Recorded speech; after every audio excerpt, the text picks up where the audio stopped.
afternoon. Good afternoon. My title is Your Mother, You Bury Her, on the Animal in Politics. As I speak, there will be 3 videos which will play, I hopefully play continuously on a loop, and you can choose between hearing me and looking at them. Okay, I start. In May 2016, as shoppers in Bangkok, Thailand, walked into a popular mall and into what seemed like any regular high-end leather goods retail outlet, they were in for a surprise. Some of them found blood on their hands and feet after tying on gloves and shoes, while others opened leather handbags to find them lined with flesh and blood. The biggest shock was to come inside a crocodile leather handbag which had a beating heart placed inside its main cavity.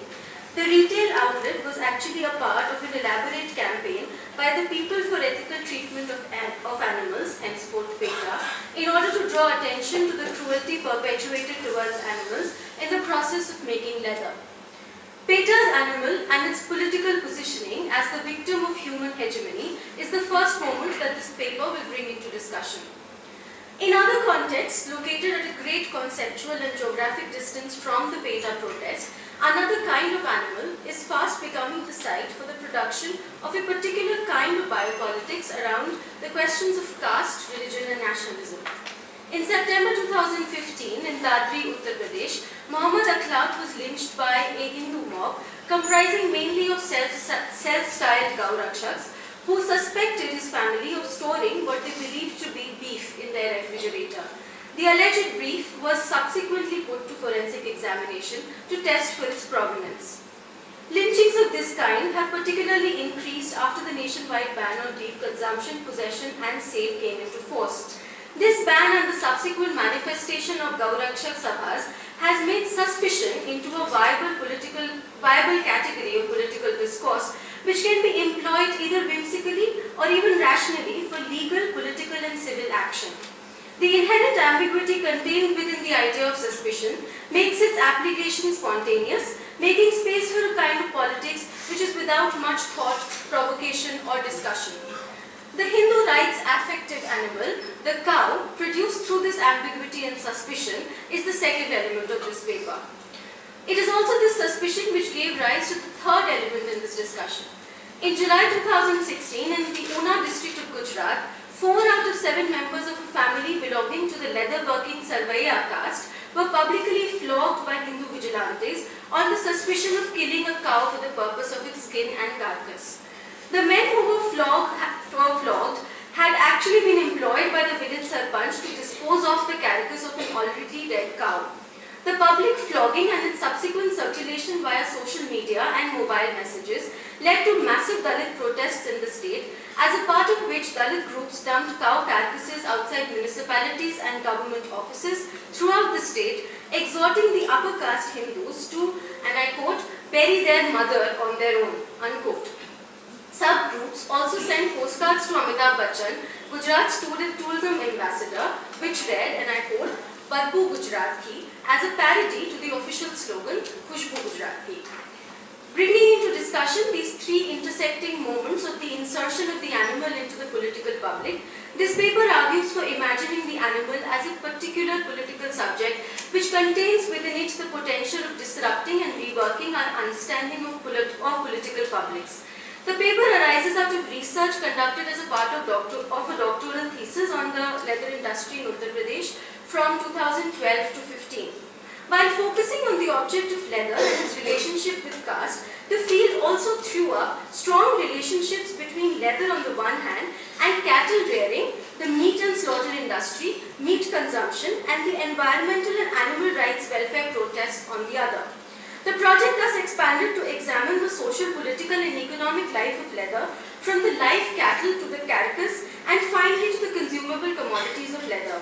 The animal thus became a strong, unplanned theme running through this thesis. The Una protest broke out exactly in the week that the thesis was due for submission, thereby highlighting the impossibility of ever actually finishing a PhD. But on a more serious note, this paper thus provides the opportunity to bring This paper thus provides the opportunity to bring the question of the animal full circle by wrenching out the dead, rotting animal carcass out from the slaughterhouses, abattoirs and tanneries into the full public sensorium.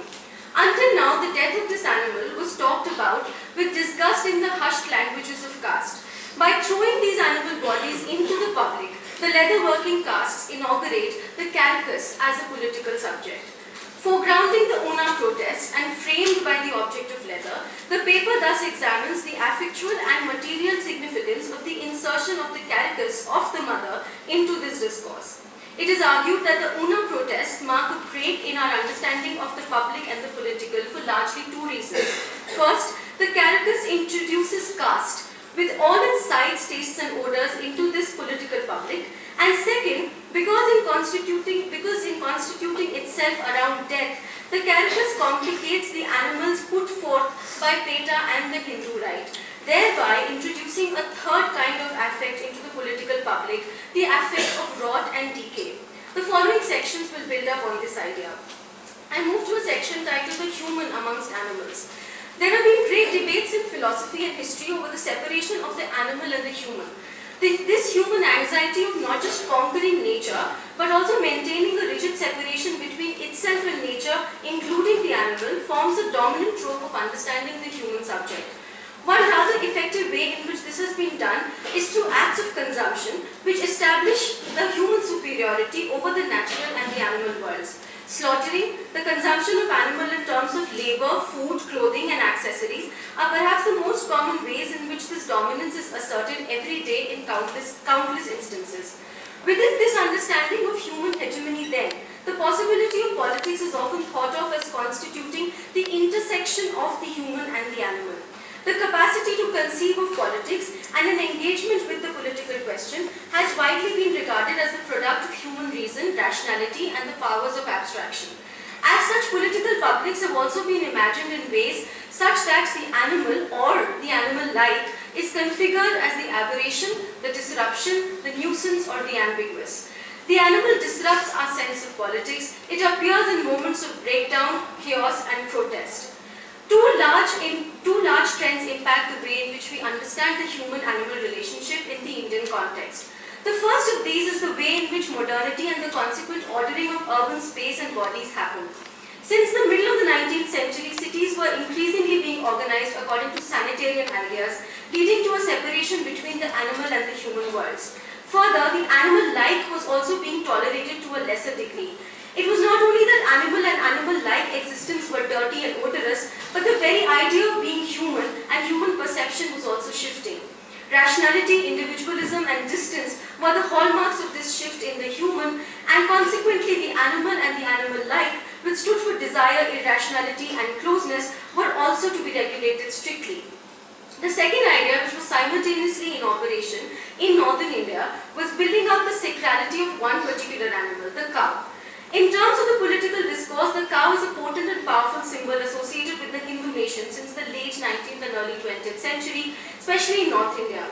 Cattle have significant symbolic value, being a part of several religious and mythological discourses, especially within the Hindu social and religious cosmologies.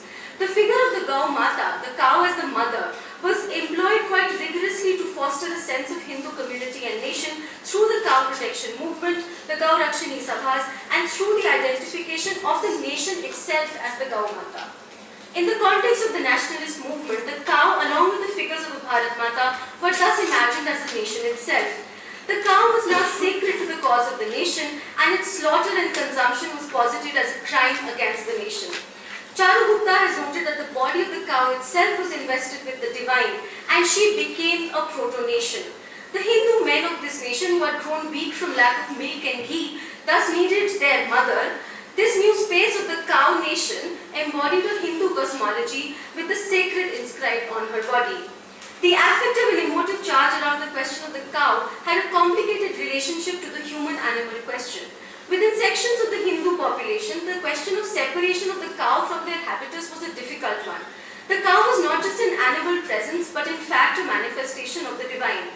Controlling, disciplining and ordering the divine was and still is a most contentious task for the colonial and post-colonial state. One of the biggest threats to the cow came from the Muslim slaughterer, and thus the state's control of slaughterhouses, sale of meat and also its consumption suited to the larger political desires of some sections of Hindus.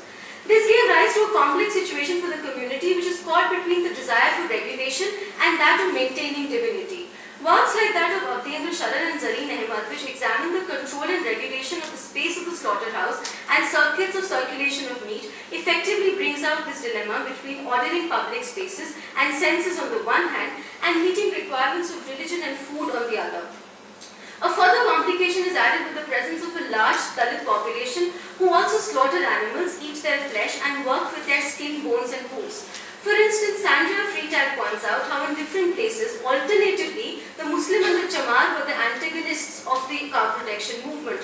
For instance, in Gorakhpur, where it was advised against antagonizing higher class Muslims, the target became the Chamars, the cow killers, who brought the cow for sacrifice in the Muslim households. Leather, a waste product of the slaughtering industry, is thus caught in the affectual overflow of this complex debate on the animal. I move to a section titled The Mother and the Carapace.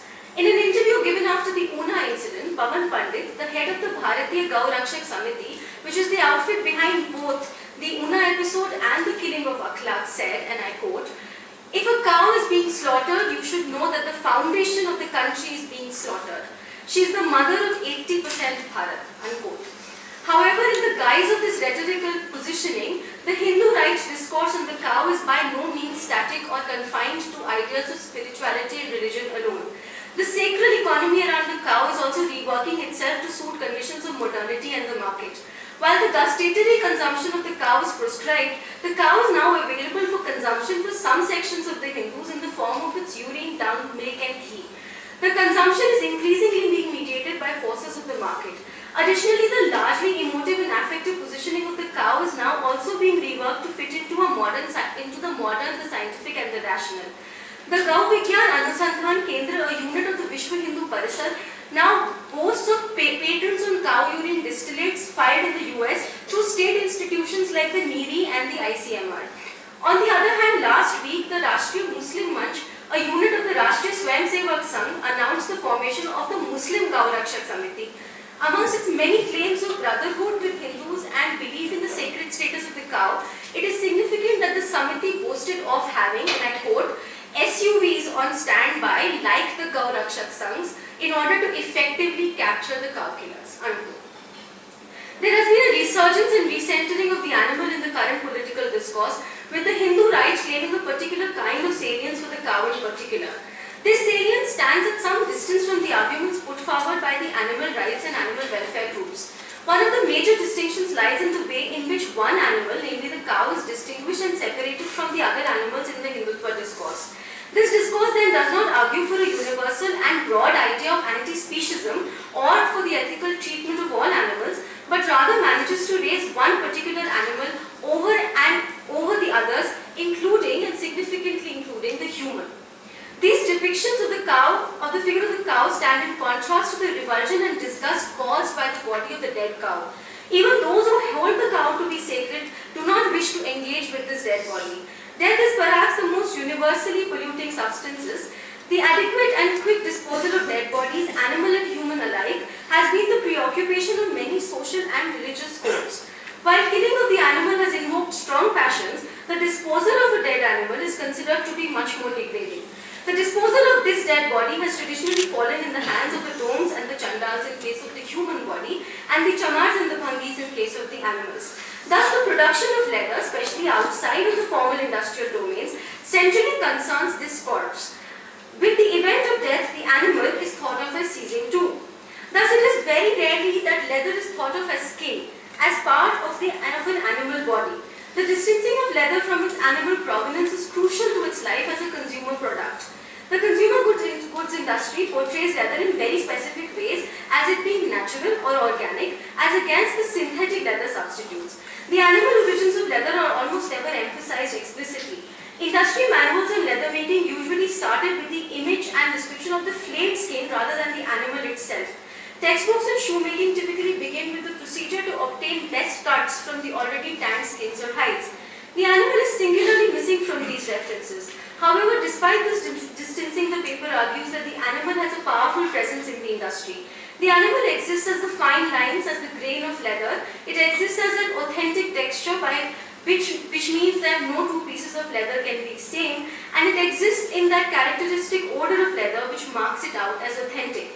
Environmentalists and animal rights activists have often created discomfort by foregrounding and making apparent the animal origins of leather, as is apparent from this video. Over the years, many animal rights activists have smeared themselves in fake blood in public spaces in order to depict the cruelty caused to animals due to meat consumption and use of animal skins. An open slaughterhouse was recently staged in Paris where fake blood smeared naked human bodies was sprawled around public spaces, some of them even hanging upside down, in a gesture symbolic of animal carcasses hanging in slaughterhouses. The importance of PETA's campaigns lies in the ways in which they have continuously made available the animal body for the public imagination and have made available an affectual and sensual vocabulary through which issues of non-human animals can be articulated in the public discourse. While both PETA and the UNA protests seem to be invoking the presence of the animal body in the public, I argue that the UNA protests represent a fundamentally different affectual engagement with the political and the public. This difference arises largely out of the qualitative shift in the nature of death and of the animal body which the UNA protests bring forth.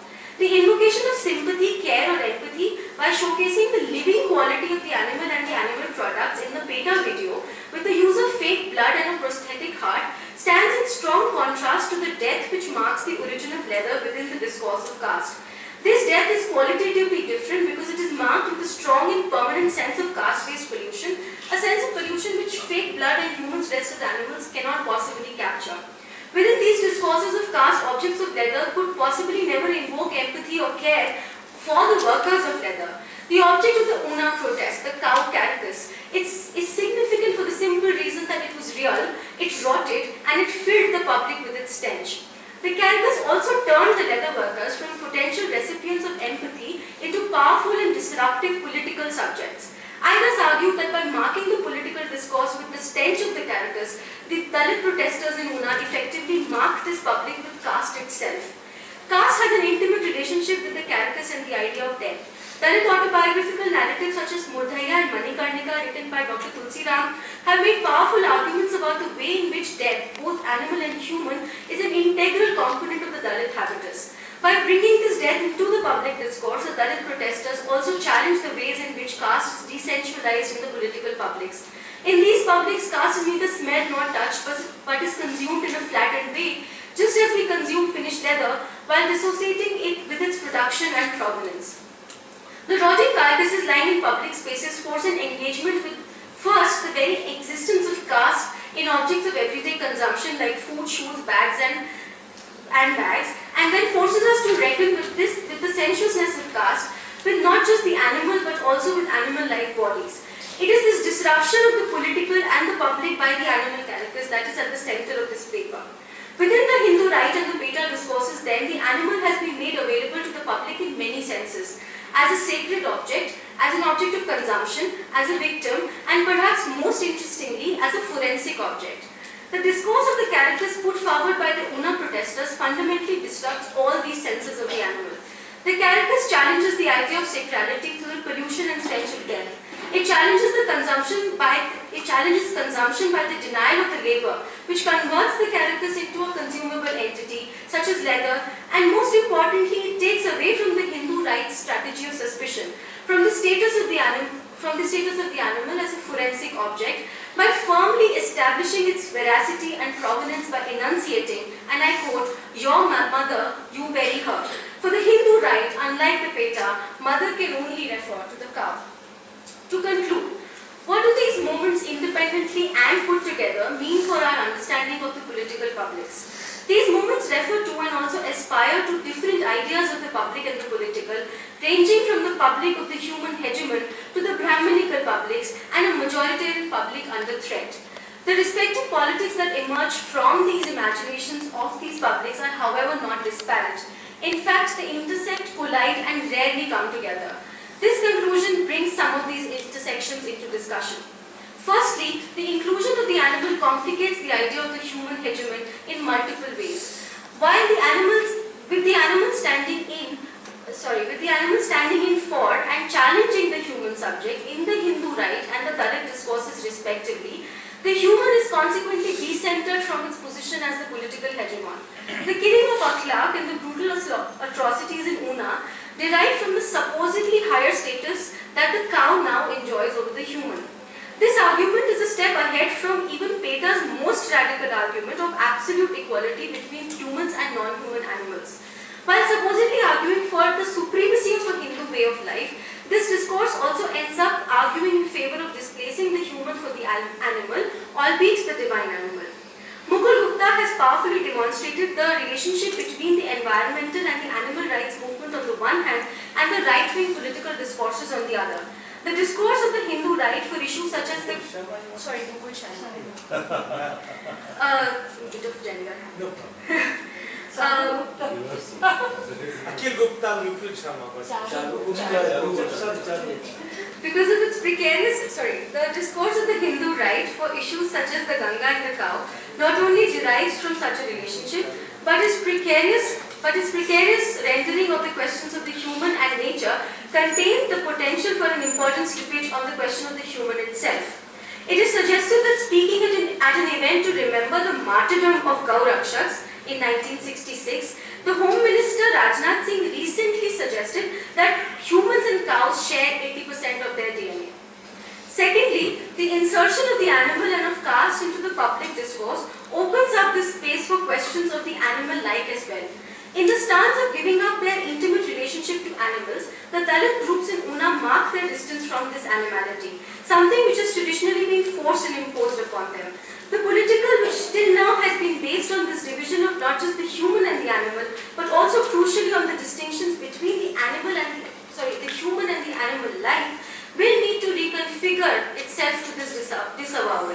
This does not simply represent a moment where the boundaries of what it means to be human and political will be or should be expanded to include these new entrants because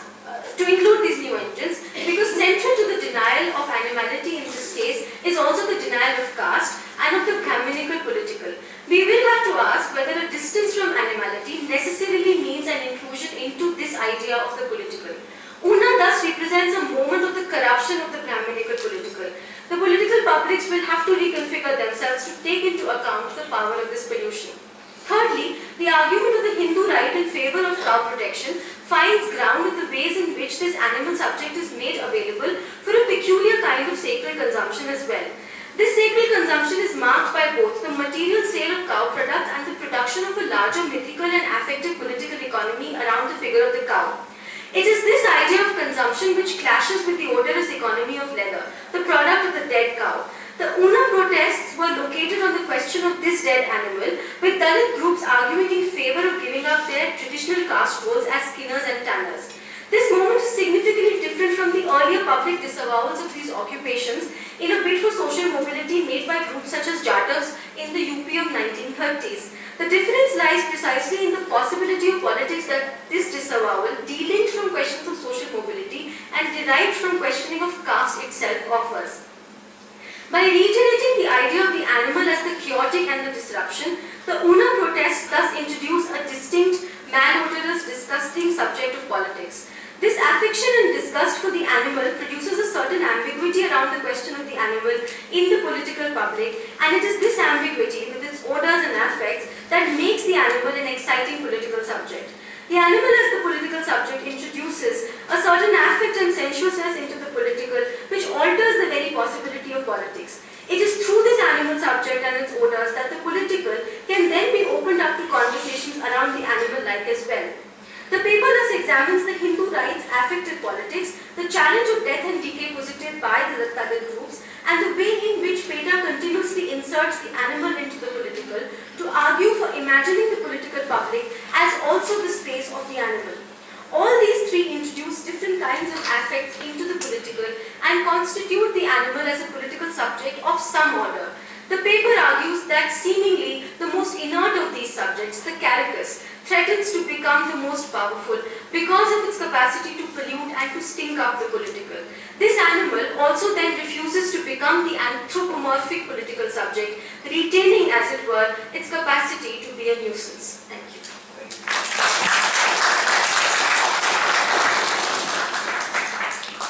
If there are questions on your keynotes, you will answer them later, Aditya? There will be some questions on your presentation. Anyway, email karne. Thank you for coming, Aditya. Let him go because there's some disruption. Let him go. And then we can ask some questions to